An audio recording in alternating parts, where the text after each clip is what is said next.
All right, welcome everybody. This is the Division G webinar, and today we have Guy Dawson speaking to us on Toastmaster Protocol. Let me go ahead and read his introduction. Guy Dawson joined Windjammers Toastmasters in 2007 with the goal of becoming a professional speaker. After a few years of being a member, he changed his focus and decided that providing service to others on this leadership path was his calling. He has served as an area governor, a select distinguished division governor, district public relations officer, and district club growth director. In 2016 and 2017, as the program quality director, he helped lead District 33 to President's Distinguished status. That year, District 33 was the #1 district in North America and the #9 district in the world. As district director in 2017-2018, he was part of the rollout of the Revolutionary Pathways program. He has received numerous awards as Toastmaster, including Area D2 Toastmaster of the Year, Division D Toastmaster of the Year, the Behind the Scenes Award, and the Excellence in Program Quality. Currently, he is a candidate for Region 2 International Director, and as a member of the oldest Toastmaster Club in Las Vegas, he has learned a lot about proper protocol and running successful meetings. Please welcome Distinguished Toastmaster Guy Dawson with Proper Toastmaster Procedure and Protocol. Proper Toastmaster Procedure and Protocol, Guy Dawson. Thank you so much, Dennis, and I really appreciate you and Caroline Mork reaching out to me and asking me to do this presentation. The first time I gave it was when I was district director, and it was at a Toastmasters Leadership Institute event here in Las Vegas. And I was really surprised. I mean, I thought that the information was pretty solid, and I was surprised at the feedback that I got and the amount of clubs and people who invited me to come and give this presentation again. So I've done this several times. I did it here in Las Vegas, and I've also gone out to Division G and done the presentation. So again, I really appreciate the opportunity to present this to other Toastmasters again.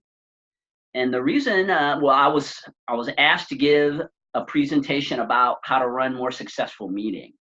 And I am a big believer through my experience in Toastmasters that one of the greatest factors for success when it comes to running clubs is that your meetings are run very well.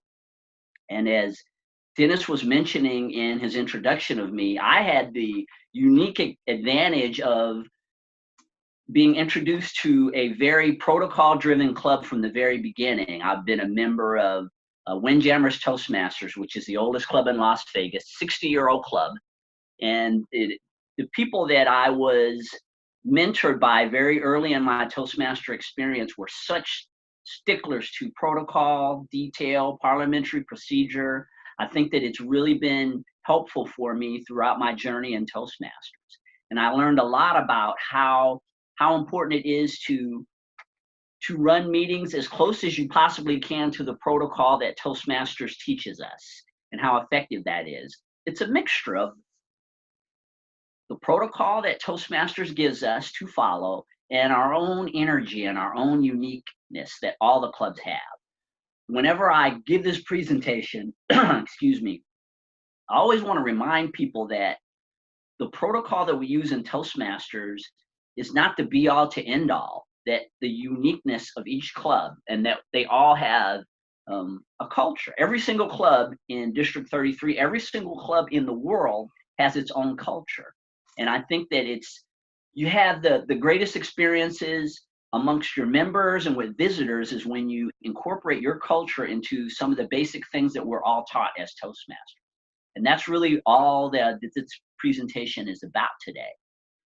For those of you who've seen me give presentations before, I am very interactive in my style. And I'm completely open to those of you who have questions chiming in. I'm going to be taking breaks in between presenting things and asking you if you have any questions about the content that I am covering.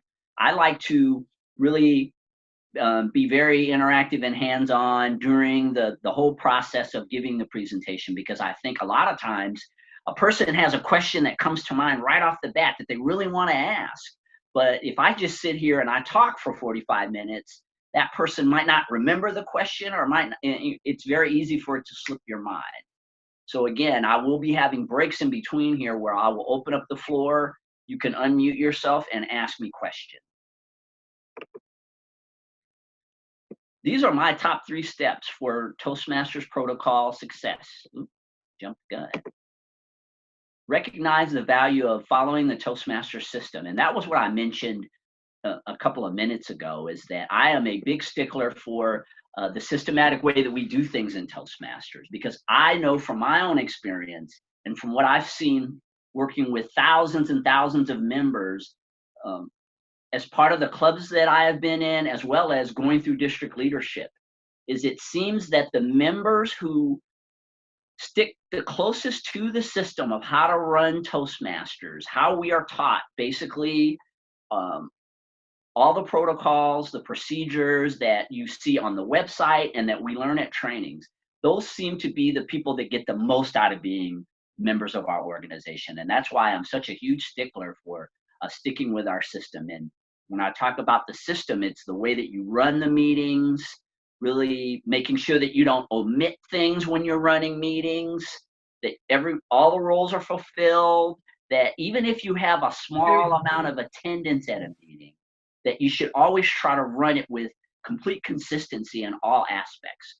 I'm a big believer of that. And I know sometimes clubs have challenges with attendance. We all go through, even the largest clubs at times have problems with attendance. But I'm a believer in, if you've got 4 people who attend a Toastmaster club, you can basically run that meeting as if you had a full slate of people.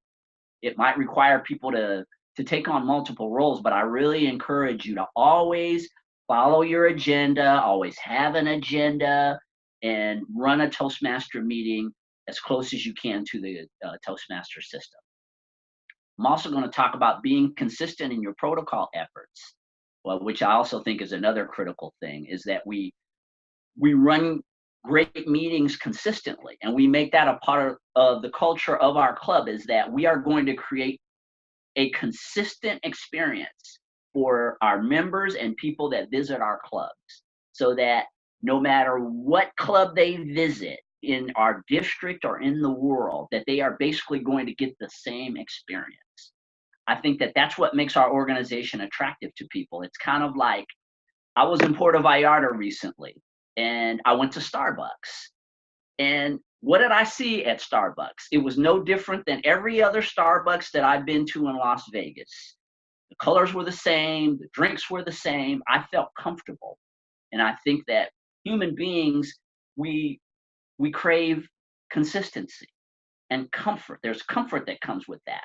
And so I liken our Toastmaster clubs to that Starbucks experience that I had going to another country. And even though the menu was in Spanish, the fundamental things that Starbucks does, that here in the United States, they did in Mexico. And I think our meetings should also run the same way.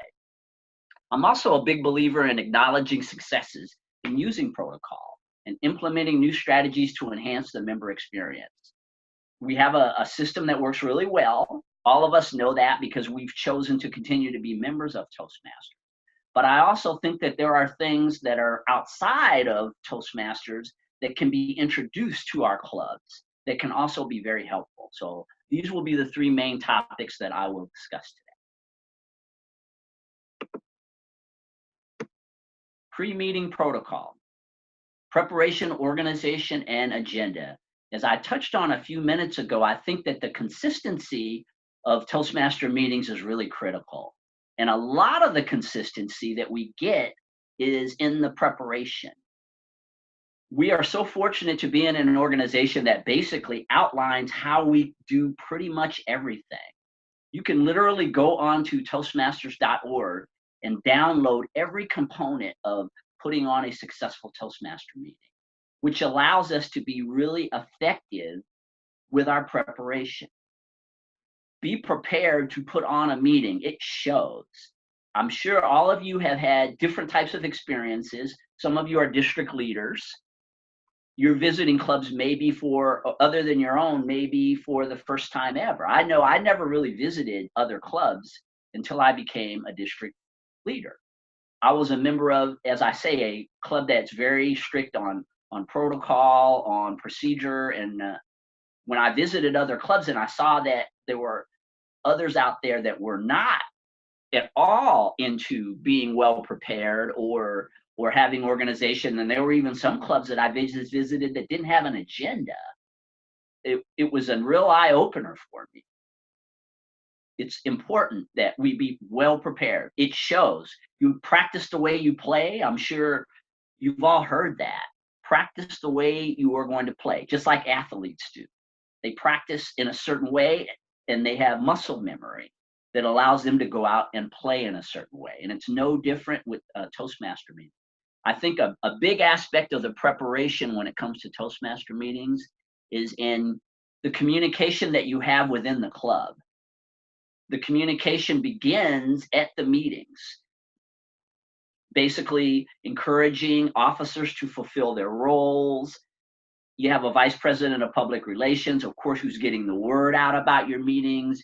You have a vice president of membership who is encouraging people to join your club, working very closely with the vice president of public relations so that when guests come, we can convert them into members because we have a wonderful organization that has a lot to offer. Within our meetings, preparation is important. You're basically preparing for the next meeting during the existing meeting that you are being a part of. And you set the stage for the success of that meeting with the things that you do. Having an agenda is so critical. Oh, before I go further with that, and I'm going to get into the greetings with Sergeant at Arms in a minute. But having that agenda and always having an agenda prepared before the next meeting, when you leave minimally, I think it's a lot better actually when a club has agendas planned out for the whole month or for a couple of months. Again, it's the preparation, it's the attention to detail. And there are a lot of advantages to preparing your agenda in advance. It allows you to be able to fill the holes that you inevitably have at a Toastmaster meeting because things come up, as we all know. People plan to come to meetings, something comes up with their job, someone gets sick. There are so many circumstances that will cause a person not to attend a meeting. When you work on the agenda in advance, again, minimally having an agenda completed before you leave the Toastmaster meeting that you are attending at the time for that next meeting, I think that agenda should be done. I know that it can be done through communication, through emailing and different things. It's just been my experience that you start to have breakdowns in communication when you leave the Toastmaster meeting. And if you can make sure that you plug people into every single role that they're going to play in that meeting, it's much more effective. And of course, always have a physical agenda at the meeting. You want, when people come to that meeting, maybe us as members, we know what's going to happen. Guests don't know. And if they don't have an agenda, how can they follow along? I always make a big deal about the agenda when guests come. I always let them know that all they have to do to know what we're doing is follow the agenda.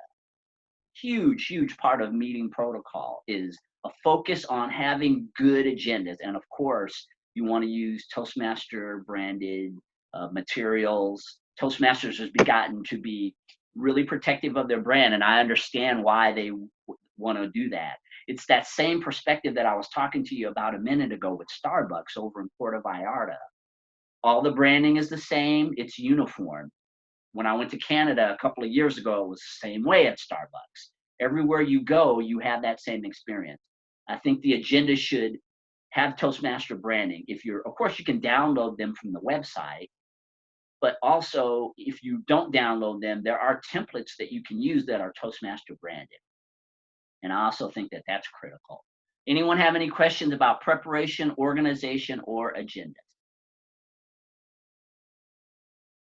Okay, next, greetings, Sergeant at Arms.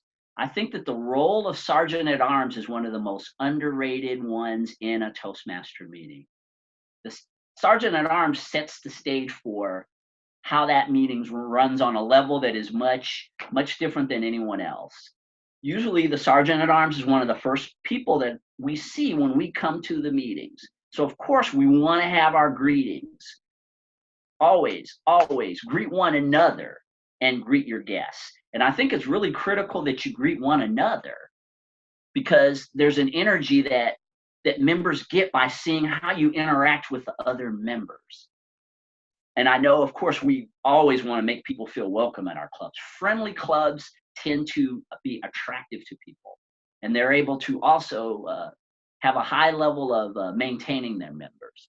But always greet one another, treat one another with respect, and show that you are there in unison. Because a club is kind of like your family. For those of us who've been in clubs for a while, and me, I've been in a club for 12 years, almost 13 years. The members of my club are literally like my family. I think it's important. You know, of course, we're in a communication organization. We're experiencing a lot of things, that we're growing. Everything is not always wonderful. You're going to have disagreements, conflicts. That's just life. But that doesn't mean that you can't be respectful with one another to the highest level that you are able to be. Guests will sense that. They will absolutely sense if you get along with the members within your own club. And again, as far as that sergeant at arms is concerned, that person really sets the tone. How well is the meeting room set up? Is there attention to detail? Is it neat? Is it organized? How does the whole layout? Do you have your banner prominently displayed? All these things are little details that will make your meeting so much more effective. Cherish your sergeant at arms. And one of the things that I learned through a couple of experiences, I know we're really good in Toastmasters at volunteering people to do things. And I've had a couple of experiences where I brought in sergeant at arms, or not me specifically, but the club agreed to bring in a person as a sergeant at arms before that person truly was a Toastmaster. And when I say a Toastmaster, I'm not saying that they filled out the application and that they've become a member. I'm saying that they have a level of commitment to being a part of a club. And when you rush that, we had a member in one of the clubs that I'm in, great guy. He and his wife joined the club, really nice people. And we kind of rushed them and pushed them because they were real go-getter types. And the husband was a sergeant at arms. One of the problems that he was having was he had time management issues that we didn't know about, which, of course, we experience that. We have some members that have challenges with time management. That's why they come to Toastmasters. Your sergeant at arms is not really the person that you want to have as someone who has time management issues, because obviously you want to start your meetings on time. And what we learned from that experience is maybe you want to learn more about the tendencies of a member before you put them into the role of sergeant at arms, because that is a very critical role. It's a real reflection on how your club runs, who your sergeant at arms is. And that was an experience that I learned a great deal from. You want to have a very reliable person in the position of sergeant at arms, because that's the first person that most people see. And that's the person who's going to get you to start your meetings on time. And a real emphasis with the sergeant at arms on getting our meetings started on time. It's critical. As I had mentioned before, positive club environment or climate, and just doing your best to show Toastmasters in the best light. Show that we are adhering to the core values of our organization, and basically treating each other with respect, integrity, through service and excellence. And then pretty much with the core values, we can't lose. Whenever we stick to our core value, we are basically setting the stage for success in our lives and in the lives of people who would potentially join our club. Any questions about the last two things I talked about, greeting, sergeant at arms, or positive club environment? The next thing I want to talk about is seeing things from the visitor's perspective.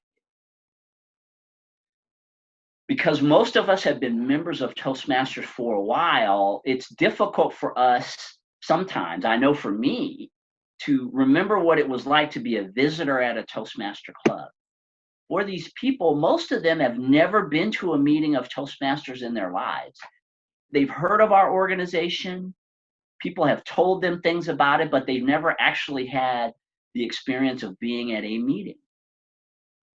I feel that it's really very important for us to look at how a visitor might be perceiving what our meeting is all about, the roles that we're playing, our commitment to involving them in the meeting, recognizing them, making them feel comfortable in the meeting is critical. If you make people feel comfortable in the environment that they're in your club's climate, you have a much better chance of getting them to be a member. So seeing things from their perspective, and what is it? You never know what type of people you're dealing with when they come to visit a club. And if they see that you're starting late, not following protocol, don't have an agenda, not running a meeting that is inviting to them, it turns them off. And it could turn them off to our whole organization. I mean, I've heard visitors, some of the stories that visitors have tell about going and visiting clubs and having these horrible experiences, and maybe not coming back to another Toastmaster club for 5 or 6 years because of a negative experience that they had at another club. Look at your meetings from the visitor's perspective. If I were a visitor at this club, would this be an enjoyable experience for me? Any questions on the visitor's perspective?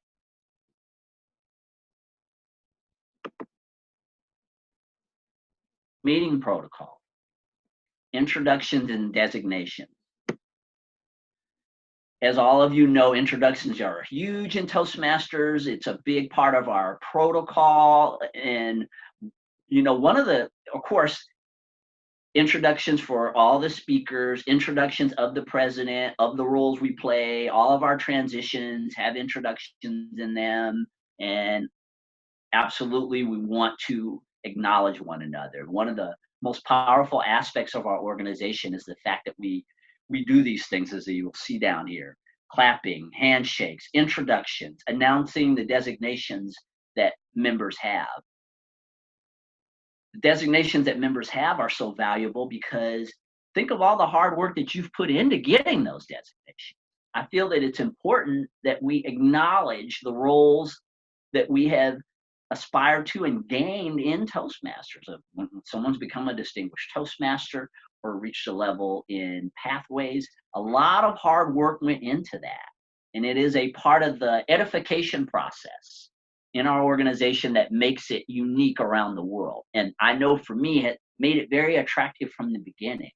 I was curious, extremely curious about all these letters that people had behind their names. And how could I get one? What did I need to do to be acknowledged as a competent communicator or a competent leader? Or now we have these paths, Leadership Development 1, and all these different paths that people are on. Let's take the time, and I know I'm seeing this in some of the clubs that I'm in, is that we have so many new designations with pathways. It can be very challenging to remember people's designation. It's something that I think that clubs should work on, though. Try your best, make your best effort. Again, it took me years to be able to figure out the ones that we had. Now we are, in about 6 months, transitioning completely off of the traditional program, and everything we will be doing will be related to pathways. It's critical that we learn these designations and give a person a credit for being an LD1 or an LD2 or an LD3 or an LD4 or a distinguished Toastmaster, or also designations when area directors go visit a club, and that you acknowledge that area director, the fact that that person is an area director or a division director or a past district director. The designations are critical, really important part of the edification process. As I had mentioned before, striving to get started on time and finish on time.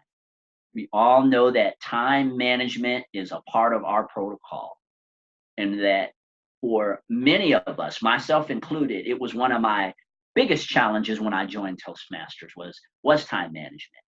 The emphasis that my club put on showing up at meetings on time. They used to be so strict. We've really become a lot more lenient in the club, in the Windjammers Club. When I got started back in 2007, you weren't there 5 minutes before the meeting. They took you off the agenda. I mean, that's how hardcore we were. And what it did for me, I complained about it a lot, but what it did was after a while, I got tired of being taken off the agenda because I wanted to participate. And it made me start to get to the meeting on time. It's so critical. Again, when a visitor comes to our club, what they see is what they're going to do as well.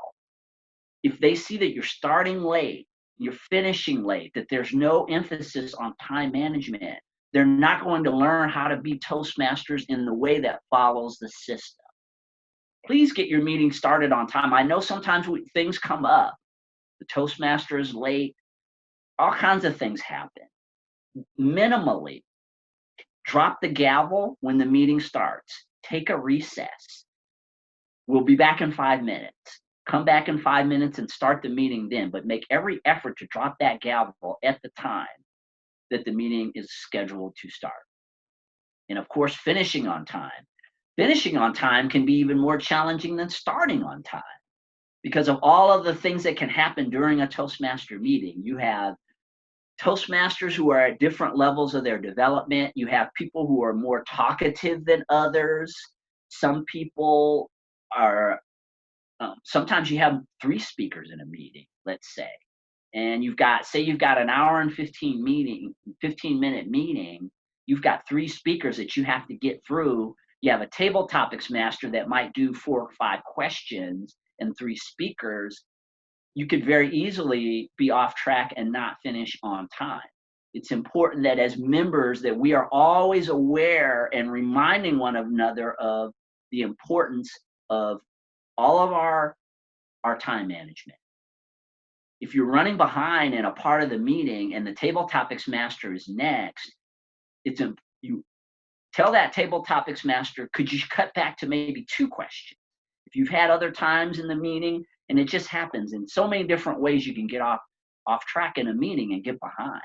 But there are ways that you can cut time as well. The general evaluator comes usually near the end of the meeting. You could tell the general evaluator, is there any way that you could condense your presentation to try to keep us on time? Not that I want them to skip on things or that we don't want them to do a good job, but is there any way that you could compartmentalize things so that we could strive to be on time? A critical, important thing. And it was also something that I learned when I was an area governor and I would go out to clubs, and it just surprised me when they would start 10 minutes late. Some of them would finish a half hour late, and it wasn't even important to them. For the members, for people to grow, time management is a very, very important part of our meeting. Any questions on the first 2 things that I've spoken about? Guy, I have a comment. Yes. One of my clubs, we're trying to remember which designation or which path we're on. So I was trying to make some of the tabletop tent with their names on it and put down their name and which path they're on, like they put IP or PM or whatever. But then they're saying now that they want to also retain the ACBs and all that kind of stuff. So what I'm thinking about doing is putting their name, comma, and the old designation, and then on the upper part of the tent, because there's actually 2 lines, I was going to put the path that they're on so we know which path they're working on. Well, I think that acknowledging it in that way is a good thing. I'm not necessarily certain. I mean, at some point, those designations are going away. They're going away on July 1st of 2020. Well, I think the only one we keep is DTM. Right. DTM will stay once you're a DTM, but those other designations will be going away. And I think that you have to make a concerted effort to work on the designations. I like the fact that you are acknowledging them in that way, though, just through the tent card.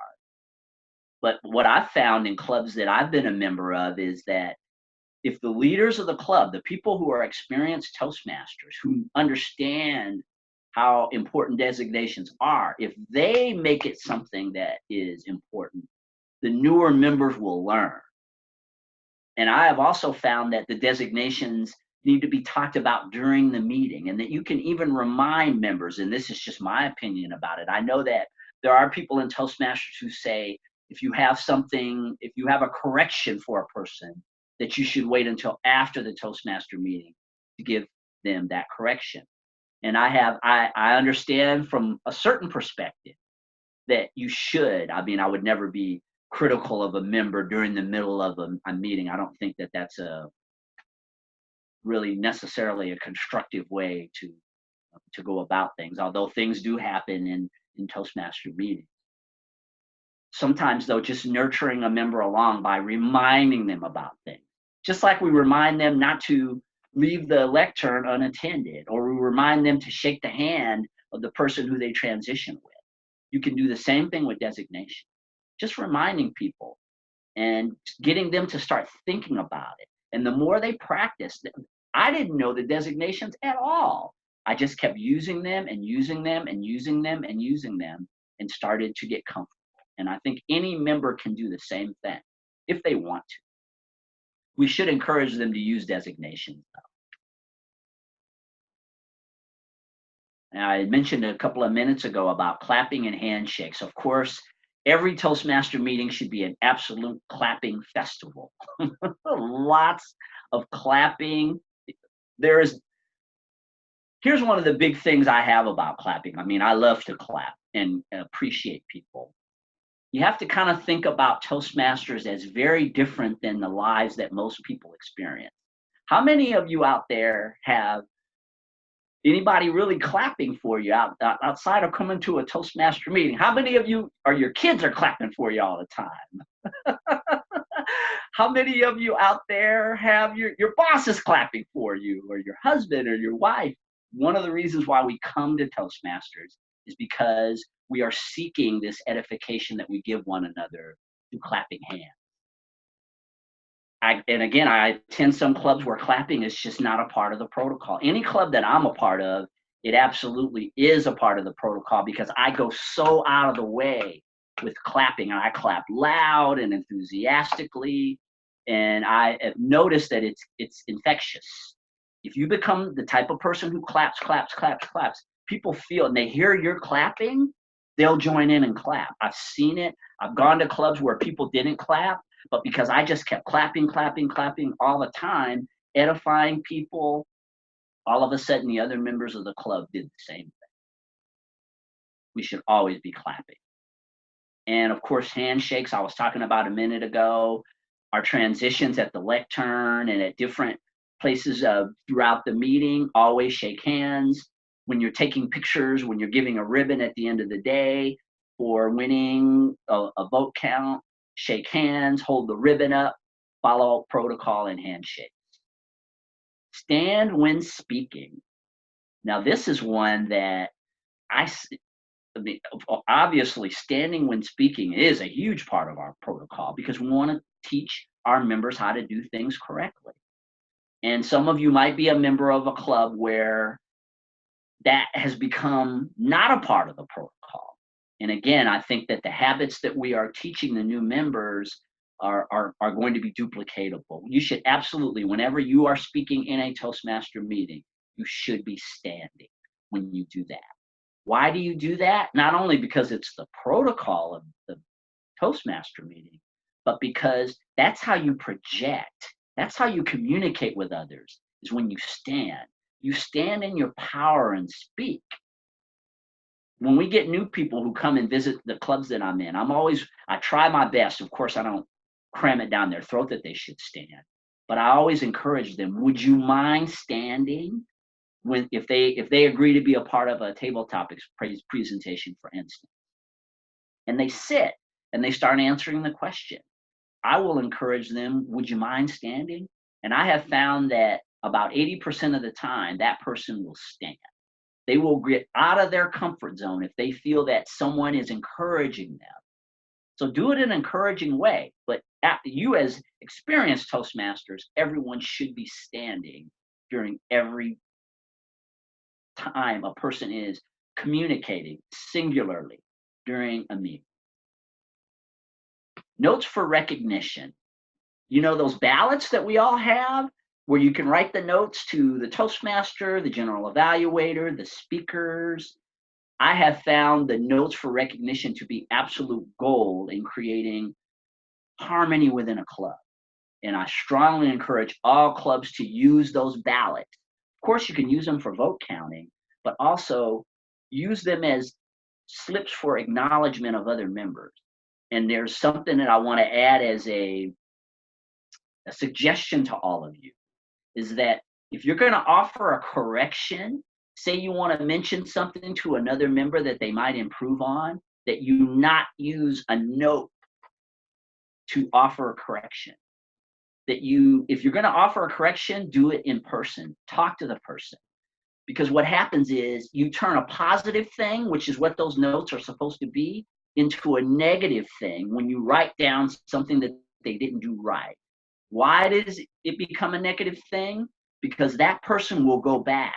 Unfortunately, we have a tendency to cling to negativity as human beings. That person will go back and read that negative quote that you left or that negative note that you sent to them over and over and over again. It defeats the purpose of having notes when you write something negative to a member. If you want to make a suggestion to a member, we all know what the sandwich technique is. Offer positivity, offer a suggestion of what they can improve on, and then wrap up the sandwich with more encouragement. Utilizing those notes. And I've shared this before. I believe that my use of these notes, probably about the last 6 or 7 years, in every club I'm in, I am constantly filling out those notes. And I believe that a lot of the success that I've experienced as a leader in Toastmasters can be directly tied to those notes of recognition. It's a habit that I've developed, looking for the good in people, looking for the gold in them. And it is something that transfers into other aspects of Toastmasters and my own life. It's been an experience. I would say, I would challenge any of you out there to consistently write out notes to people, encourage them. It could be the worst presentation that you've ever seen in Toastmasters. We've all seen some very interesting presentations in Toastmasters. But there's at least one redeeming thing that person did. The fact that the person was willing to get up and give a speech when they are absolutely terrified of speaking in front of a crowd is something that you could recognize and encourage them to utilize. Those notes for recognition are great. Every club, I think, should be utilizing. Any questions about the last two topics?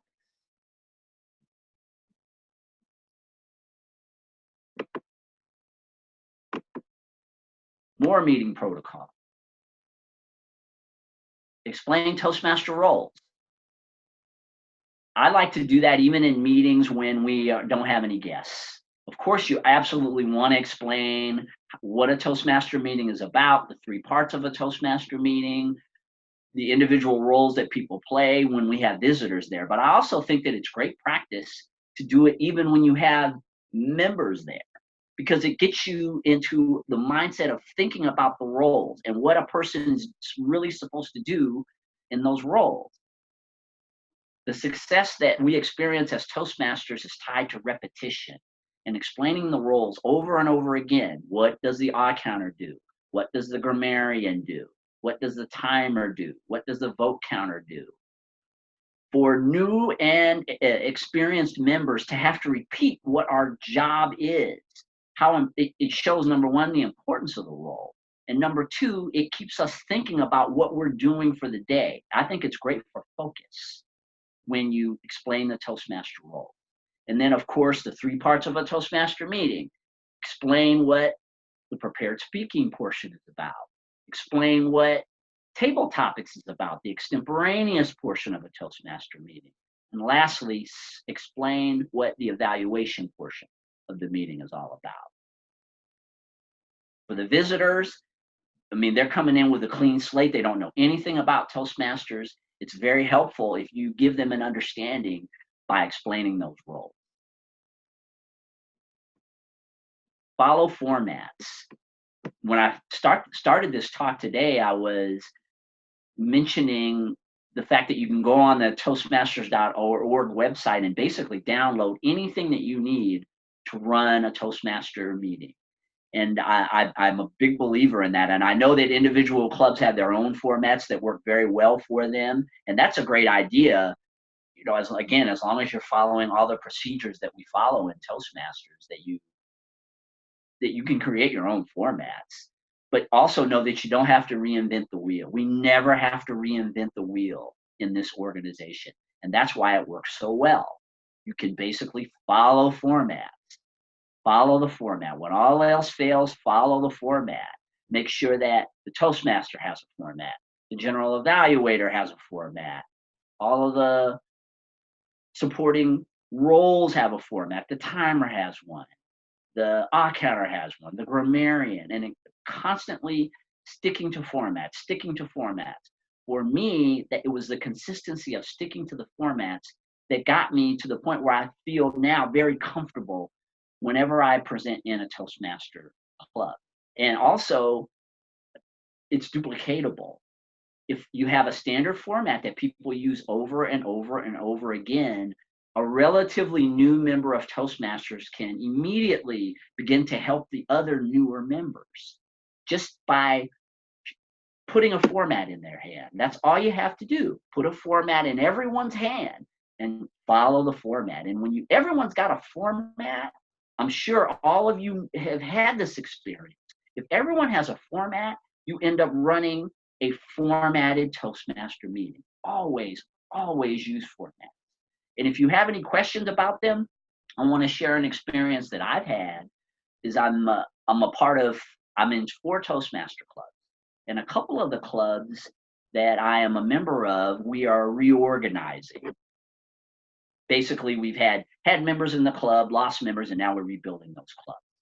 And one of the things that I'm doing is I'm encouraging them to basically use all the formats that I'm downloading from Toastmasters International, because I just think that they do a clear job. Not that we don't individually, and again, some clubs have great formats, and I'm not discouraging you from using your formats because that's a part of your culture. But what I'm finding is the things that Toastmaster gives us, the formats that they make available to us are very understandable for a new person who comes to a club. So keep it really simple by following formats. Pump up the Toastmaster. The Toastmaster is the ringleader of the meeting, that person after the sergeant at arms, and then the president who gets introduced. That's the next person who sets the tone for how the meeting is going to go. Clap for your Toastmaster, encourage your Toastmaster, compliment your Toastmaster. That's your leader. And the more edification that you give to that leader, especially for guests, I mean, of course, the members themselves. So here's the advantage for the members themselves when you pump up the Toastmaster. It encourages them to want to be the Toastmaster at some point. And I know that all of you have members, they're new, they're shy, they're afraid of getting in front of a crowd. If they see you treat your Toastmaster really well, encourage them, clap for them, compliment them, they will want to be a Toastmaster at a meeting. Pump up your Toastmaster. Make that person's your leader, and make that visitor see that that's your leader, and that's they're gonna experience when they get a chance to do that role. Strong transition. It goes back to what we were talking about before, the designations, always announcing people when you're transitioning from one role to the next. Make that something that is a part of the culture of your club, is that you will transition, that you're not going to just call on another person without an adequate transition, which is, of course, acknowledging the next person who's going to present, If they walk up to the front, make sure that you shake hands. Stick to the protocol of Toastmasters. Be strong in your transition. That brings a lot to a Toastmaster meeting. Any questions about any of the things that I've just talked about, by the way? And you guys might be using, are you guys using that chat box? Because I can't even see it. And I know we used to do that when we were doing a lot of webinars a couple of years ago. Everybody would put their questions into the chat box. I just remembered that. So for those of you, if you want to put questions into the chat box, once I get done speaking, I can answer some of your questions in the chat box as well. Provide that balanced feedback. I had mentioned before the sandwich technique. You can use the sandwich technique in every aspect of providing feedback during a Toastmaster meeting. Always start with encouragement. Your sandwich starts with the bread on top is encouragement. Inside of the sandwich, the meat is offer suggestions. And when I talk about balanced feedback, I mean, when you're offering suggestions, let's say to someone who just gave their icebreaker speech. So you started your sandwich. Hopefully you always start your sandwich with encouragement. That's part of the balanced feedback component. Always start with the encouragement. And if you're, let's just use as an example, someone that's giving an icebreaker speech who's never given a speech in front of anyone before. If your meat is 8 suggestions of things that they could do better, even if you wrap it up with encouragement, what do you think they're going to think about? Is all the things that you said that they didn't do well. If a person gives an icebreaker speech, my protocol, whenever I do an evaluation of someone like that, is I never offer more than 2 suggestions of things that they can improve on. The reason why I do that is because I don't want to overwhelm them and make them feel bad about themselves so that they don't get up and speak again. That's part of the balanced feedback. Even with the members who are more experienced, and I know we tend to be a little bit more stringent with members because we want people to grow. I'm not asking you to whitewash your evaluations of people or the feedback that you offer to members throughout the club. That's not what I'm saying. Absolutely, you want to offer good feedback to people that's going to help them grow. Just don't overdo it, and don't use it as a way to strike at people and to be negative. And I've seen it in clubs where people use an evaluation as an opportunity for them to vent negativity. You're not encouraging someone when you do that. The whole idea behind the feedback is that we grow and improve through the feedback. Just keep that in mind. It's not a platform for you to be able to talk badly about people or to criticize them. The whole purpose behind feedback is growth. The whole purpose behind being in Toastmasters is growth. We all come in at different levels in our communication skills, our leadership skills, and offer balanced feedback so that people will want to continue to grow. And I had mentioned before, positive interactions and encouragement. What do they say? They say, if I don't have anything, what does your parents say? If you don't have anything positive to say, don't say anything at all. You can always keep your mouth shut. You know, one of the greatest tools in communication that I found, and you probably couldn't tell because I've been talking a mile a minute for the last hour. But under conditions when I'm not doing a presentation like this, one of the greatest tools that I found for communication is silence. You don't necessarily have to share everything you're thinking with other people. You can think it. Or if you're going to share something with another person, share it in a way that is, again, going to encourage them to want to continue to present and grow and be in our organization.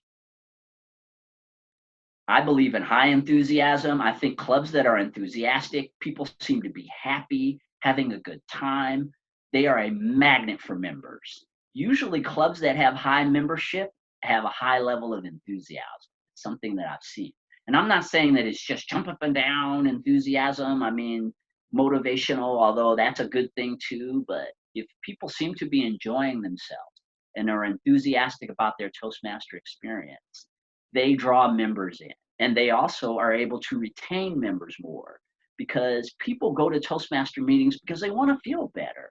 They want to be around their friends. They want to be in an encouraging environment, a supportive environment.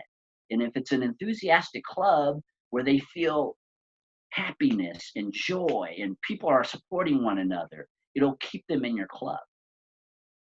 Make meetings fun and educational. So the enthusiasm kind of goes along with the fun. And I love open houses. I love themed meetings. I love when we dress up for things, backwards meetings, all these different variations that we can have of meetings that make them fun. That you not always just do the exact same meeting. Mix it up some, try different themes, invite another club to be a part of your meeting. Throw a party where another club and you combine for a meeting. There's so many different ways. And of course, educational. Education is a part of every element of the Toastmaster meeting. People come to Toastmasters because, as I mentioned before, because they want to grow.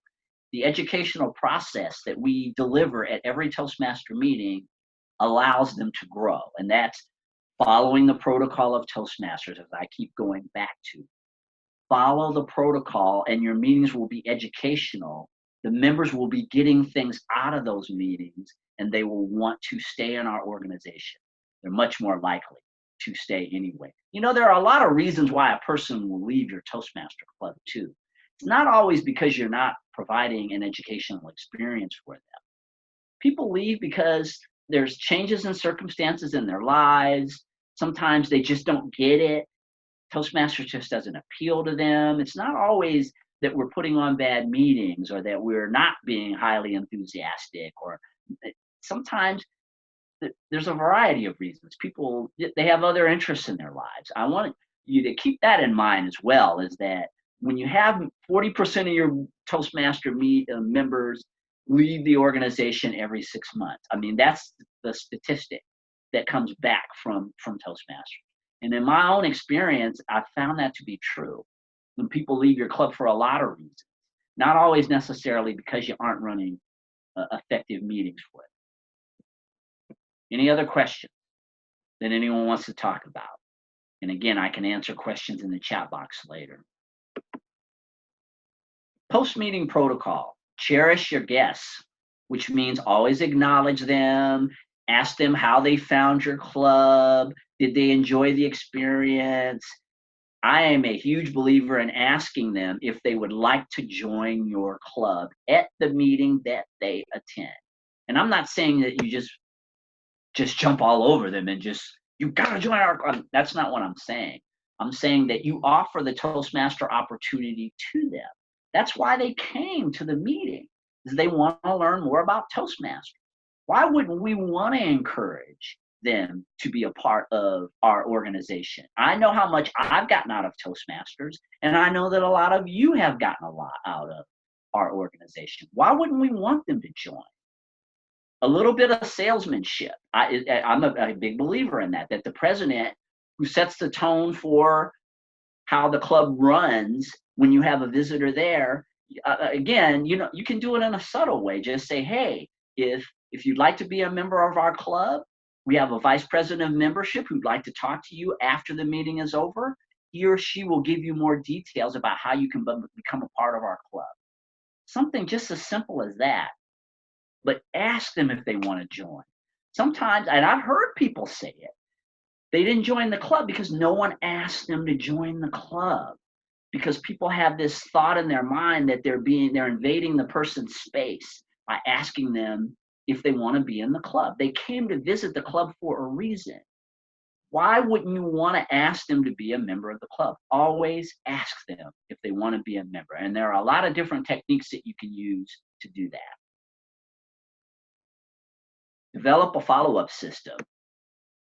The follow-up is as critical as putting on a good meeting. When people visit our clubs, I think one of the most effective ways to continue to follow up with people who visit is through emails. Nowadays, there are so many challenges with phone calls. We've got these robocalls that are making people not pick up their phone very much anymore. One thing that you can do, and I would ask people when they come and visit your club, of course, you want to have some kind of guest book where you can capture their information. Ask them if they'd be willing to receive emails from you reminding you about meetings that are coming up, events that are coming up, or events related to Toastmasters that you would like to invite them to. your follow-ups. If you can call them, it's great if you can do the phone calls, but absolutely emails. Get permission to send them emails and follow up with people. Some of the stories that I've heard about people joining Toastmasters, there was this woman, there was one of these world champions of public speaking was sharing one time about this woman that became a member of his club. She had been receiving emails from his club for 5 years before she ever actually joined the club. And they asked her, why did it take so long for you to join our club? Why did it take 5 years for you to finally come and be a part of of our club? And she said, well, I had different things going on in my life. I had 2 or 3 kids in high school at the time. They all graduated. A lot of time became available to me, and that was when I finally decided to join your club. The only reason why she probably joined their club was because they kept sending her email.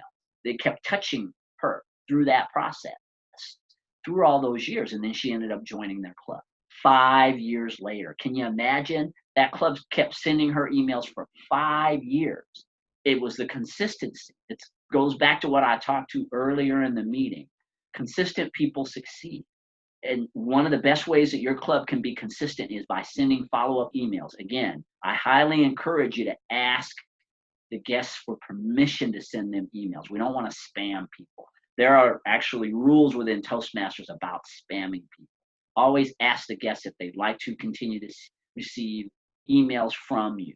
And they will. Generally, they will. Some won't, but always ask. Prepare for your next meeting. As I had mentioned before, make sure the agenda is full, know who's coming, who's not going to come, understand that all the officers have to fill their roles, always be prepared for that next meeting. Praise and more praise. I think in a Toastmaster environment where we are so supportive of one another that you cannot overdo praise. Of course, always offer feedback of ways that people can improve, but have the climate of your club be more about praise than anything else. And let visitors see that when they become a member of your club, that they are going to get a lot of praise. And you will see that an increase in people who come and visit your club and eventually join.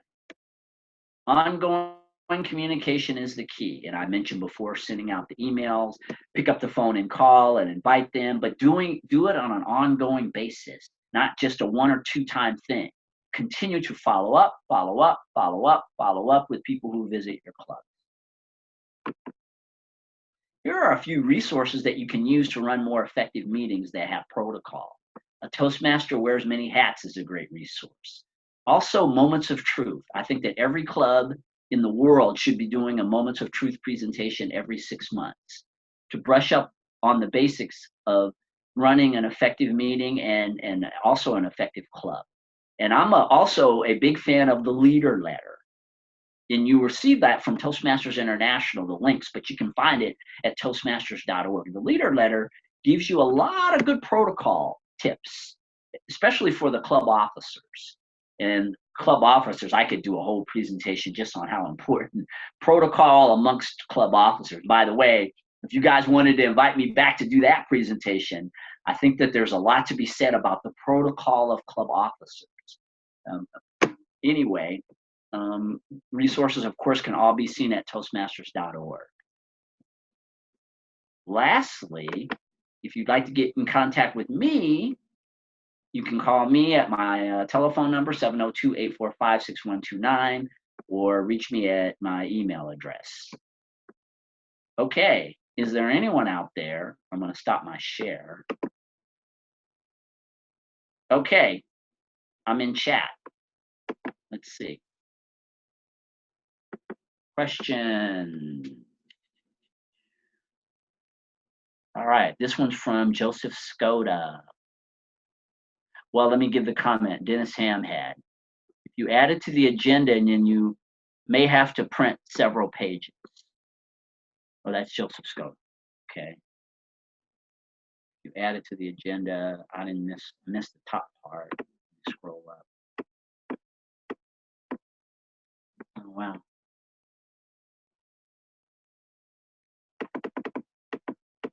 right. Guy, Yes.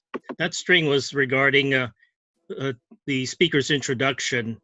And I made a comment that if you're using FreeToast Host, the speaker can put their introduction on the agenda and then print it out. And that's what we're talking about.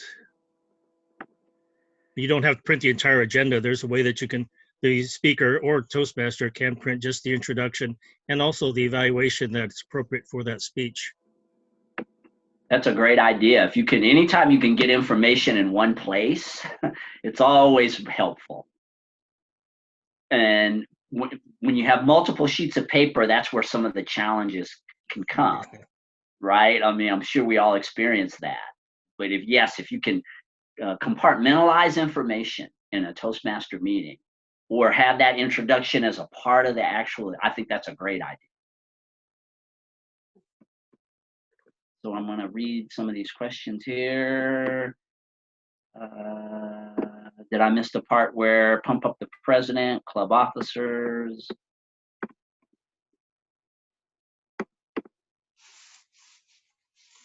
Okay, so this is from Joseph Skoda. Should a speaker's intro be emailed or just brought to the meeting? I think that goes back to the preparation, Joseph. It's always best if you prepare in advance and give that Toastmaster the opportunity to read your introduction. I know sometimes we get super busy. We have a lot of other things going on in our lives other than Toastmasters. And so even myself, I have the tendency to just show up at the meeting with the introduction. It is helpful, I think, if we always email, if we can remember to email the introduction to the Toastmaster. It helps that person to be more prepared so that they're not thinking about it all at once. You have a lot of things going on, as all of you know. We've all been Toastmasters of meetings. You have a lot of different things to think about. And if you have the opportunity to prepare because things have been sent to you in advance, it's helpful, extremely helpful. Right, so there's, let's see, Jackie Alford says, oh, so this is where I was talking about membership. The VP of membership meeting with the visitor after the club is over. Jackie says, my clubs do that. We give them a packet with an application and go over the application with them. I agree. I don't think it's enough to just hand an app. That's big, is that you actually sit down with them and show them what's inside of the packet. And I agree. And I think it was last year, and I think even when I was district director, as a matter of fact, I know when I was district director, we had a contest that encouraged all the clubs in the district to create great welcome packets. I think every club should have a focus on creating a welcome packet. And there's some clubs out there who have terrific welcome packets.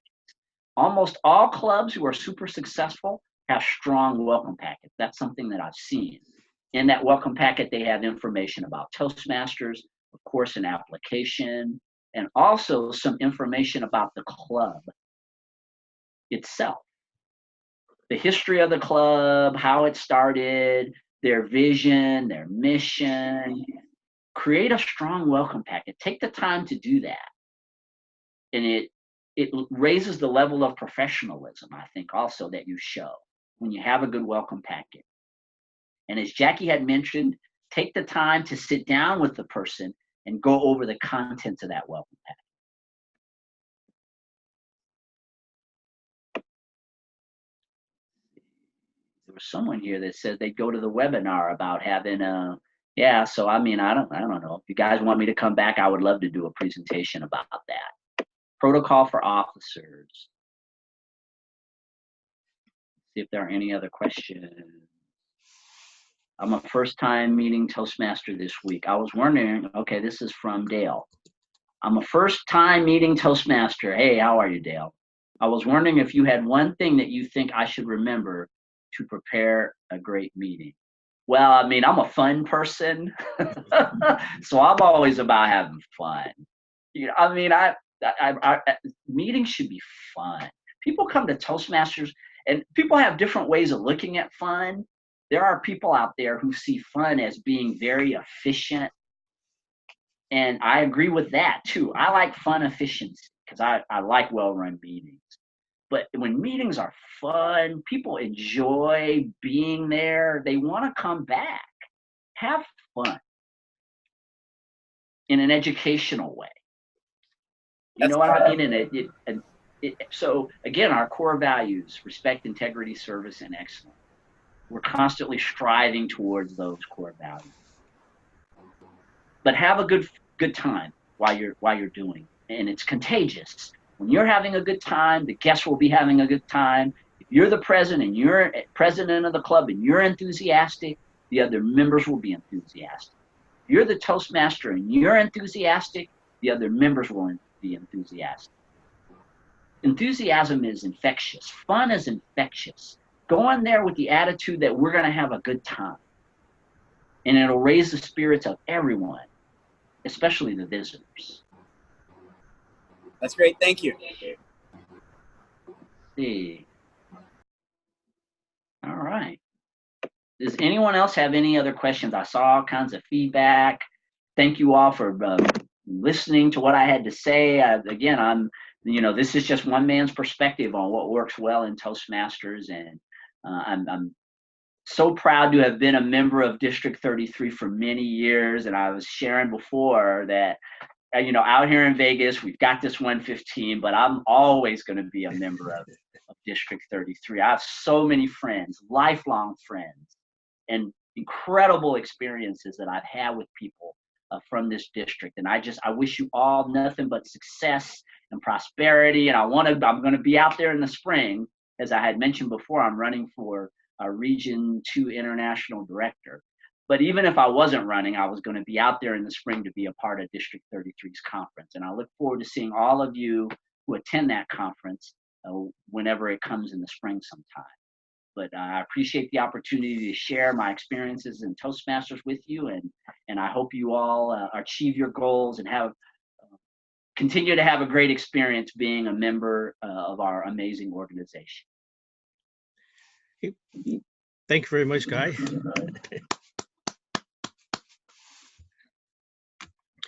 Well, before we sign off, there's a few other announcements to make. Next weekend is going to be very busy. Next Saturday, District 33 is going to be having an awards banquet in Thousand Oaks. So I hope some of us will be over there. The following Sunday on this November 10th, there's going to be a District 33 webinar. It's going to be on speechcraft. And we're really fortunate to have a past international president give that to us. Alfred Herzing will be presenting that. I think it's between 4 and 5 p.m. on next Sunday, the 10th. And then the following Sunday on the 17th, Division G is going to have another webinar, and Tim Mullins will be speaking on club ambassadors. So mark your calendars. And if there's nothing else, I'm going to go ahead and stop the recording and then sign off shortly. I'm going to stop the recording first.